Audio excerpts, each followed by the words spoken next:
En su lecho de muerte, Sandrita no pudo más. Llamó al padre y le pidió permiso para decir todo aquello que había tenido guardado por más de 35 años. Momento en que había decidido dedicar su vida a Dios, y cuando un suceso extraordinario cambió su destino. Durante ese lapso muchos la conocieron en esa comunidad a las orillas de Nicolás Romero como la Madre Sandrita. Una mujer que, aunque no servía propiamente en la iglesia, dedicaba toda su energía y cuerpo a servir de forma voluntaria. No se trataba de una mujer que hubiera hecho votos oficialmente, sino de una vecina que día a día dedicaba su vida a estar en la iglesia y ahí asistir en todo lo que pudiera al sacerdote, así como a los fieles de ese templo. Se le veía ayudando con las lecturas, reuniendo las limosnas, organizando a los niños en el catecismo, pero nunca se le conoció a ninguna pareja o familiar, ya que desde siempre se le vio metida en la iglesia volcando su vida a servir a Dios. Se dice que ella fue recibida 35 años atrás por el padre Eusebio, quien la había ayudado a salir de una terrible depresión, quien desde que la acogió a su lado, siempre pidió se le cuidara, entendiera y no dejara sola. Era por eso que Sandrita siempre tuvo apoyo de todos en la iglesia, tanto de sacerdotes y monjas, así como de los vecinos que asistían a misa. Todo mundo la conocía. Todo mundo tenía una buena referencia de ella. Los adultos la querían por su siempre servicial presencia. Los jóvenes la estimaban por su siempre oportuno apoyo. Y los niños la respetaban por su ayuda y paciencia. Sin embargo, nadie sabía nada de ella. Tan solo que era una mujer solitaria, que todos los días de la semana se la pasaba en la iglesia. Eso no la excluía de ciertos comentarios, de ciertos chismes. Había algunas de las vecinas que con mala fe argumentaban cosas de su pasado, que se trataba de una mujer de la calle, la cual había llegado completamente desamparada al templo, en un tremendo estado de salud, ya que, según se decía, había sido golpeada por un cliente, quien al darse cuenta que había sido robado, simplemente la golpeó a puño cerrado en el rostro y cuerpo hasta el cansancio. De Sandrita se decían muchas cosas, que en el pasado había sido una mujer tonta y ambiciosa, la cual siempre bajo el influjo del alcohol se quedaba con lo ajeno, y quien la mitad de las veces se salió con la suya, pero la cual, la otra mitad recibió su merecido. Aquellos eran los rumores más tranquilos sobre su pasado, por así decirlo, ya que había quien también afirmaba que no solo había tenido antecedentes como prostituta y ratera, sino que también en su pasado se hablaba de haber sido una mujer rodeada por la herejía. Así es, se decía que Sandrita había llegado a convertirse en una ferviente católica, gracias al padre Eusebio, quien le había ayudado a salir de una especie de secta que prostituía a mujeres de voluntad débil.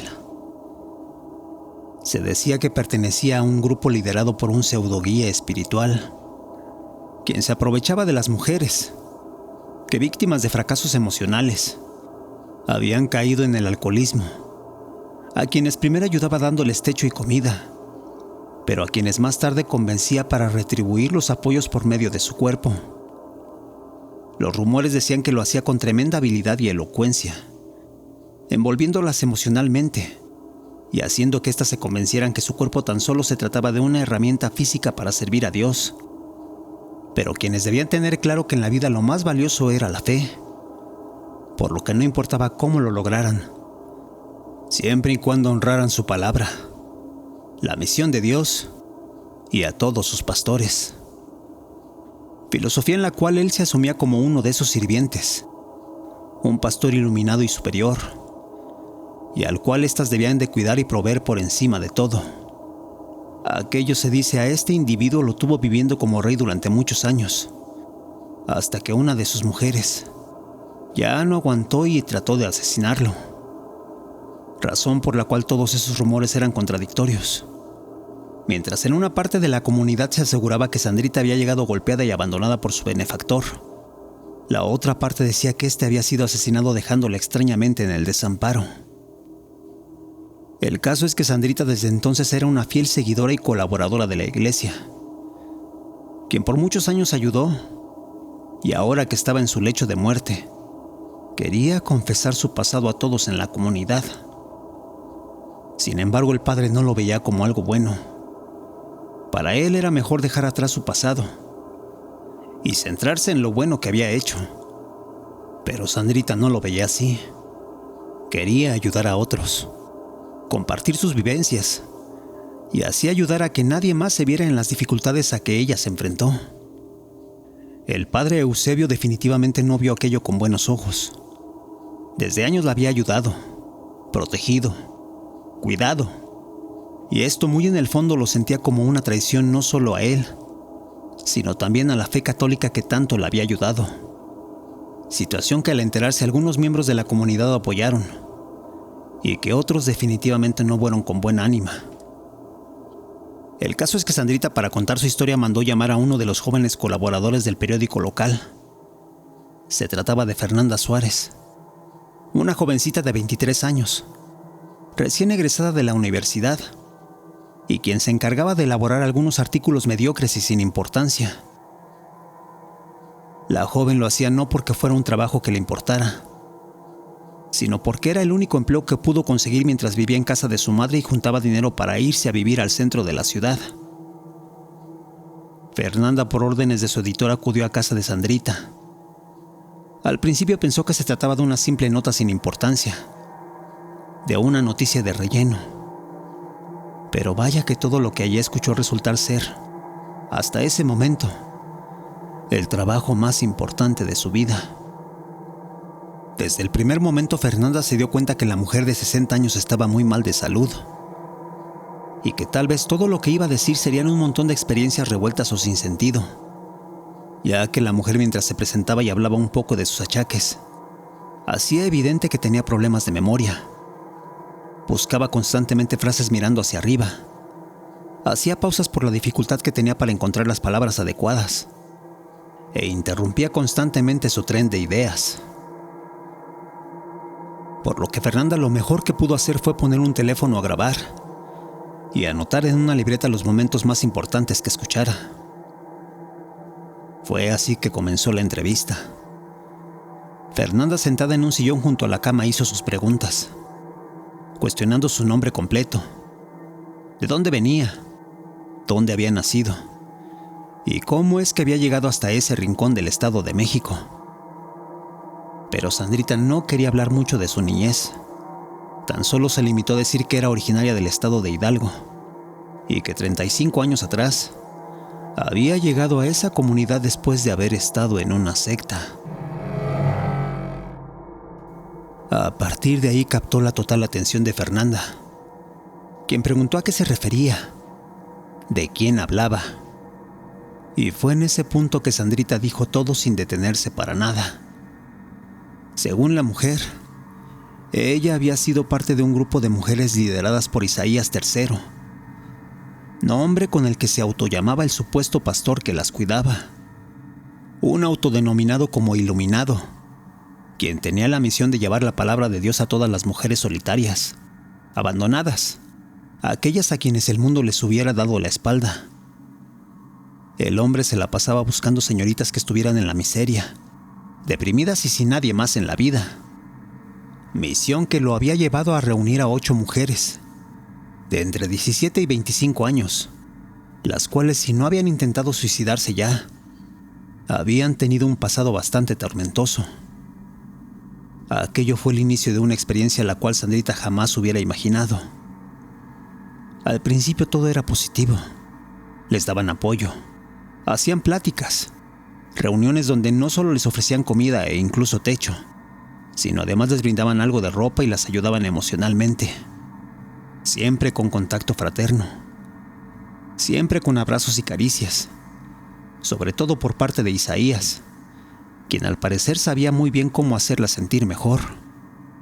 Comúnmente las tomaba de las manos con tacto delicado, dándoles caricias en los brazos y los hombros, abrazándolas y llevándolas a su pecho, cosa que era apreciada por todas, no solo porque el hombre siempre estaba perfumado de un placentero aroma a hierbas dulces, sino porque a todas las miraba a los ojos, les ponía atención y las escuchaba durante varios minutos mientras éstas desahogaban sus penas. Aquello sucedía desde temprano hasta altas horas de la noche. Isaías, al parecer, no tenía ni una otra preocupación más que vigilar que sus invitadas se sintieran bien y dejaran sus traumas en el pasado.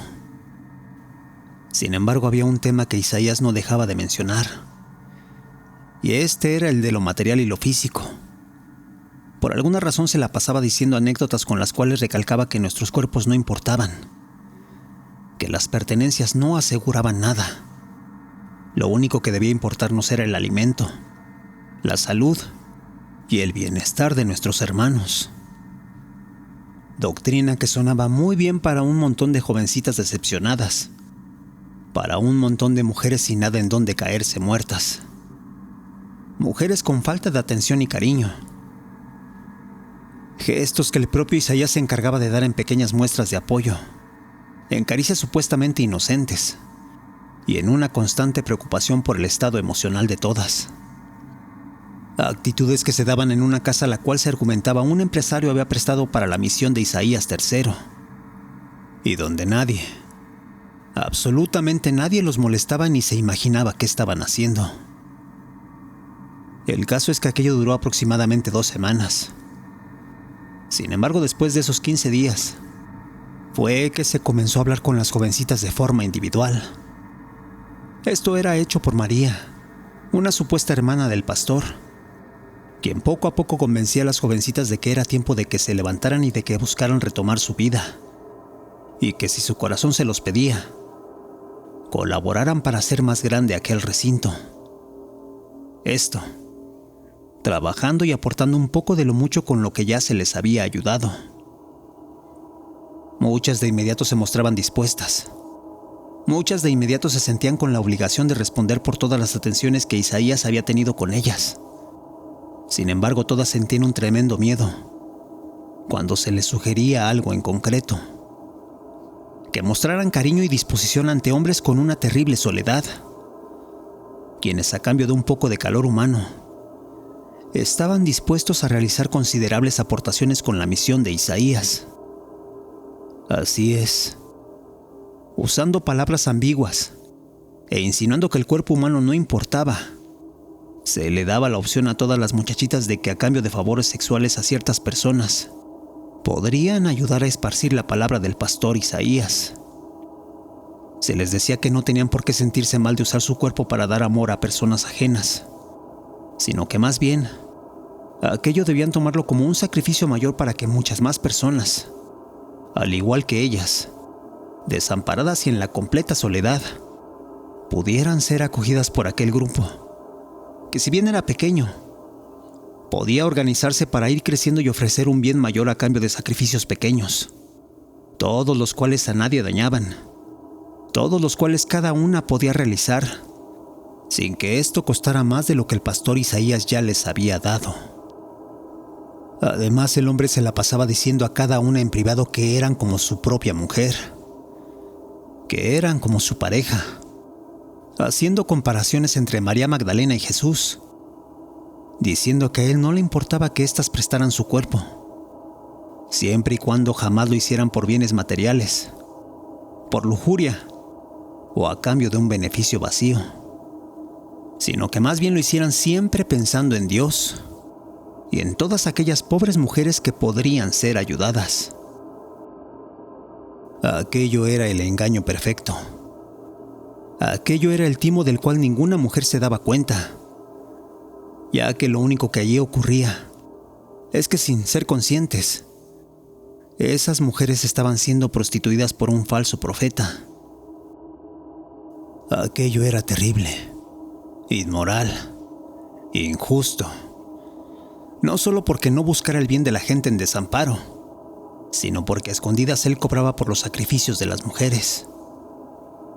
Isaías tenía varias cuentas en el banco, las cuales solo él y la hermana María conocían, con las que apenas si gastaban en los alimentos de las jovencitas o en las necesidades de aquella casa.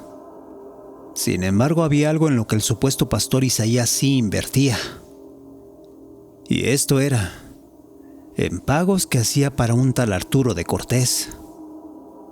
Un político corrupto al que el tal Isaías servía. Así es. El autonombrado pastor de Dios no era el escalón más alto en aquella supuesta filosofía. Él tan solo era uno más de los muchos a quienes Arturo de Cortés organizaba, a quien se daba sobornos, tajadas, y a quien respondía por todo el aparato de prostitución que tenía. Sin embargo, todo lo que hacía con aquel hombre distaba mucho de las supuestas misiones de bondad y luz a las cuales se dedicaba. Arturo de Cortés en realidad era uno de los más importantes miembros de una red de prostitución en México. Algo que las jovencitas en algún momento pudieron descubrir, ya que la presencia de Arturo de Cortés no pasaba desapercibida. El hombre en sí tenía una imagen bastante particular. Se trataba de un hombre calvo, obeso, siempre vestido con un traje verde olivo mugroso, de lentes oscuros, y quien no escondía su mirada lujuriosa cada que una de las jovencitas pasaban junto a él.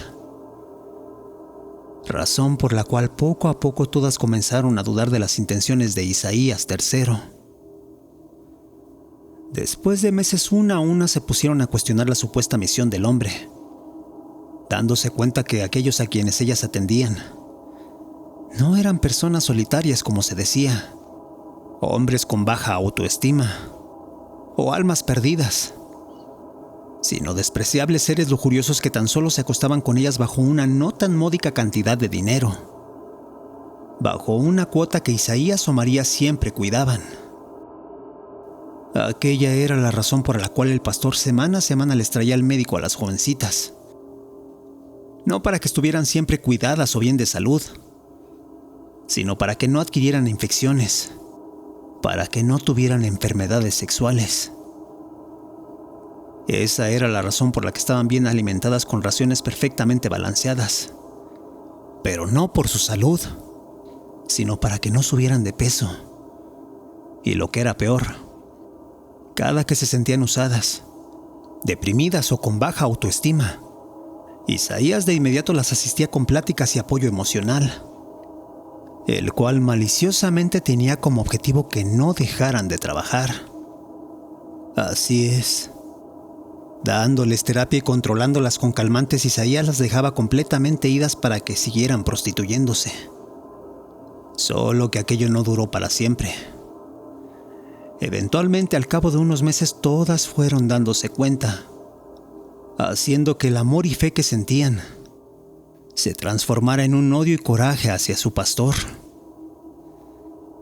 Llenas de frustración, las mujeres se tragaron su malestar. Tan pronto cayeron en cuenta querían irse de ahí, pero hacerlo sin más sería dejar que Isaías se saliera con la suya. A lo mucho cambiaría de lugar, a lo mucho movería su operación a otra parte, por lo que buscando una satisfacción, aquellas jovencitas decidieron aguantar un poco e hicieron un plan para cobrarse el abuso del cual estaban siendo víctimas. Aquello sucedería el jueves por la noche. Los viernes y sábados era cuando recibían a los hombres, por lo que un día antes, ellas deberían terminar con todo, asegurándose no solo de vaciar el lugar, sino de darle una lección a Isaías para que no intentara abusar de más mujeres.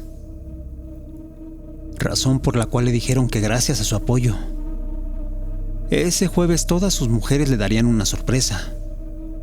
Celebrarían su existencia y le darían una cena que jamás podría olvidar. Isaías, lleno de arrogancia, aceptó la propuesta y, siguiendo las indicaciones de las muchachas, fue que llegó a la casa hasta las 7:45 de la noche. Debía de traer consigo un pastel y venir acompañado de María, para así a las 8 en punto, todos agradecer a Dios y al destino haberlos juntado. Al llegar Isaías y María, todas las muchachitas ya tenían arreglado el lugar. Habían puesto incienso por todas partes, veladoras con las cuales iluminaban los pasillos y la sala, y una mesa llena de alimentos que, aunque sencillos, emanaban un delicioso olor a comida.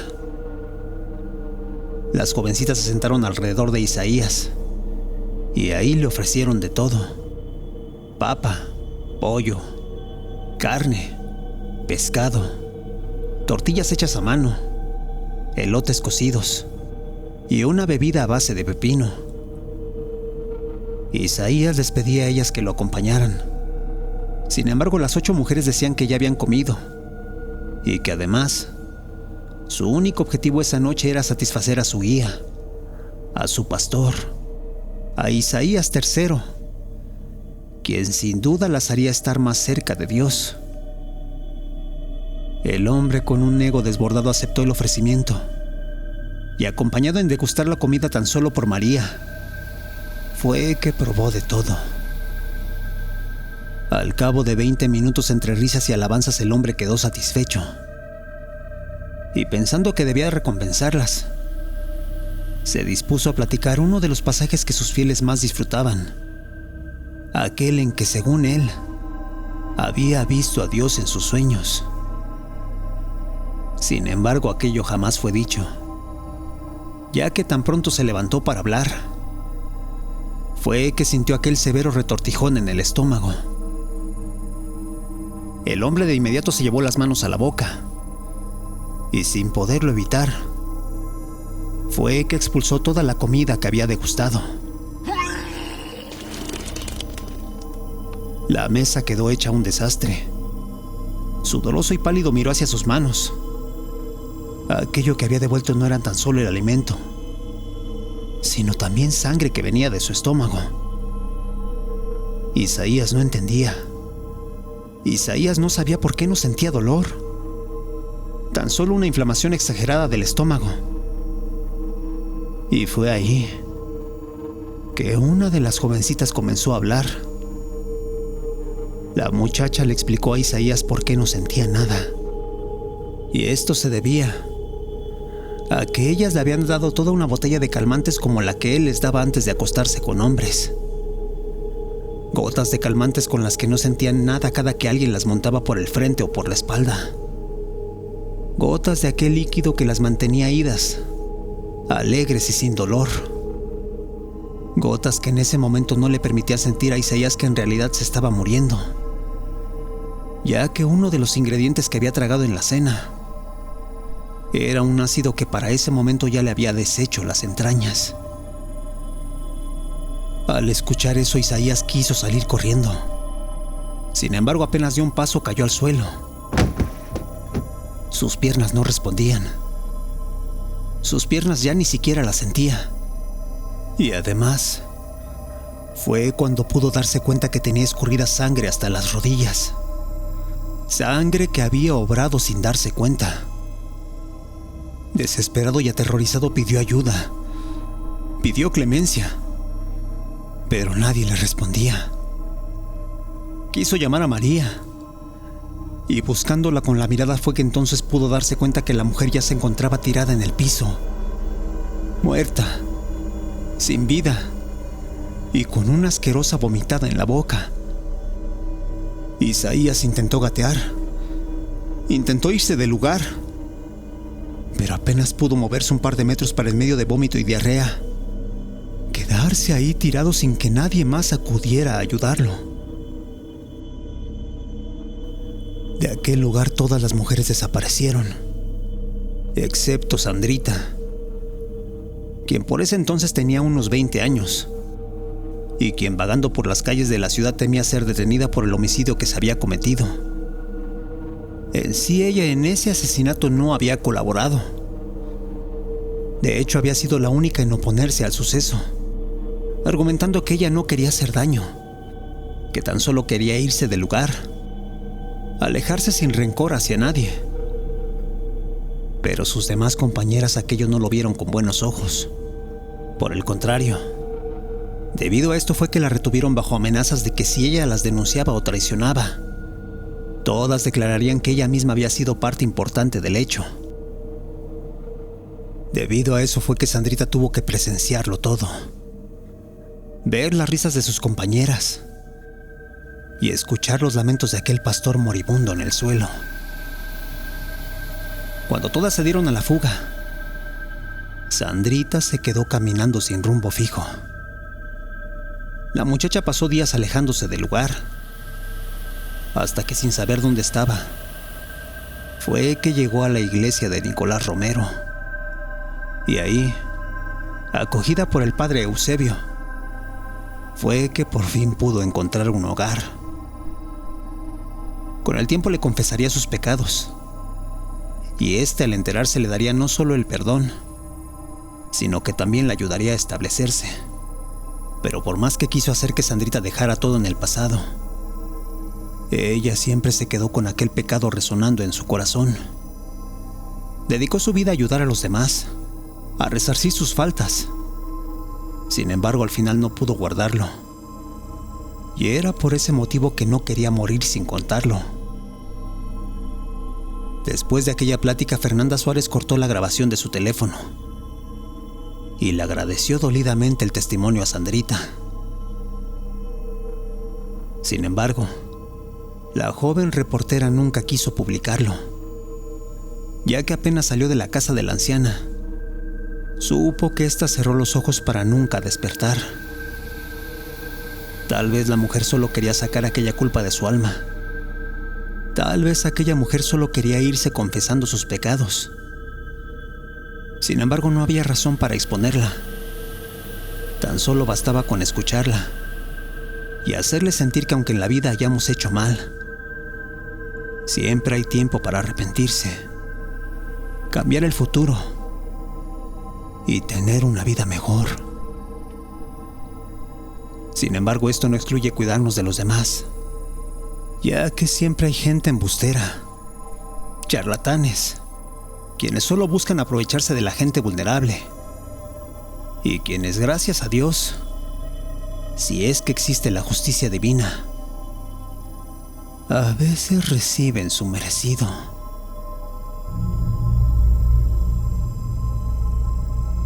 Gracias por escucharnos. Si te gustó lo que has oído, te pedimos nos regales un like, te suscribas y compartas. Esto es Radio Caníbal.